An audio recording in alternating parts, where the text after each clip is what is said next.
আফগানিস্তানে পোস্ত চাষ কমে যাওয়ায় বিশ্বের অবৈধ আফিমের প্রধান উৎস হয়ে দাঁড়িয়েছে মিয়ানমার। দেশটিতে বিগত 10 বছরের মধ্যে সর্বোচ্চ পর্যায়ে পৌঁছেছে আফিম উৎপাদনকারী পোস্ত গাছের চাষ। এমনকি যুদ্ধবিধ্বস্ত দেশটির চাষযোগ্য প্রায় সব এলাকাতেই বেড়েছে আফিম চাষে ব্যবহৃত জমির পরিমাণ। 3 ডিসেম্বর জাতিসংঘের এ সংক্রান্ত প্রতিবেদন নিয়ে সংবাদ প্রকাশ করেছে কাতার ভিত্তিক সংবাদ মাধ্যম আল জাজিরা। প্রতিবেদন অনুযায়ী জাতিসংঘের মাদক ও অপরাধ বিষয়ক দপ্তর ইউএনওডিসি তাদের সর্বশেষ জরিপে দেখেছে মিয়ানমারে 1 বছরে পোস্ত চাষ বেড়েছে 17%।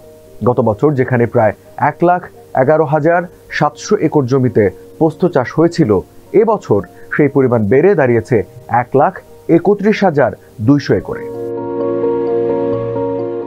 ইউএনওডিসির দক্ষিণ পূর্ব এশিয়া ও প্রশান্ত মহাসাগর প্রতিনিধি ডেলফিন সান্টোজ বলেন, চাষের এই ব্যাপক সম্প্রসারণ গত কয়েক বছরে আফিম অর্থনীতির পুনরুত্থানের ইঙ্গিত দেয়, সেই সঙ্গে ভবিষ্যতে আরও বৃদ্ধির সম্ভাবনা জাগিয়ে তোলে।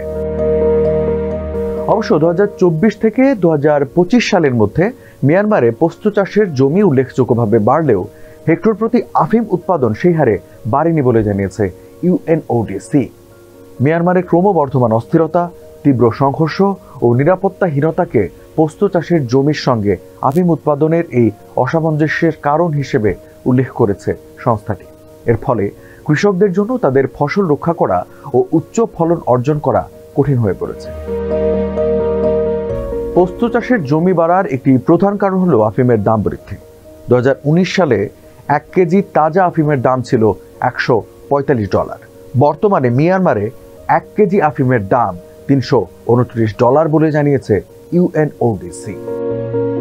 প্রতিবেদনে আরও উল্লেখ করা হয়, আফগানিস্তান থেকে সরবরাহ কমে যাওয়ার পর আন্তর্জাতিক বাজারে মিয়ানমারে উৎপাদিত হেরোইন বাণিজ্যের নতুন লক্ষণ দেখা যাচ্ছে। দক্ষিণ পূর্ব এশিয়া থেকে আসা আফিমজাত মাদকের বৈশ্বিক চাহিদা বাড়তে পারে বলেও সতর্ক করেছে সংস্থাটি। আফিম প্রক্রিয়াজাত করে তৈরি করা হয় আসক্তিকর মাদক হেরোইন। ইউরোপীয় ইউনিয়ন ড্রাগস এজেন্সি জানিয়েছে 2024 এবং 2025 সালের শুরুর দিকে থাইল্যান্ড থেকে ইউরোপগামী বাণিজ্যিক ফ্লাইটের যাত্রীদের কাছ থেকে প্রায় 60 কেজি হেরোইন আটক করা হয়েছে। এই হেরোইন মিয়ানমার ও তার আশেপাশের এলাকায় উৎপাদিত বলে ধারণা করা হয়। সংঘাত, বাঁচার তাগিদ এবং বাড়তি মুনাফার লোভে মিয়ানমারের কৃষকরা পোস্ত চাষের দিকে ঝুঁকছেন বলে মন্তব্য করেছেন সান্টোজ। তিনি বলেন, গত 1 বছরে আমরা যে বৃদ্ধি দেখেছি তা মিয়ানমারের ভবিষ্যতের উপর গুরুত্বপূর্ণ প্রভাব ফেলবে। মিয়ানমারে যা ঘটছে তা শুধু ওই অঞ্চল নয়, আরও বিস্তৃত এলাকার মাদক বাজারকে উৎসাহিত করবে।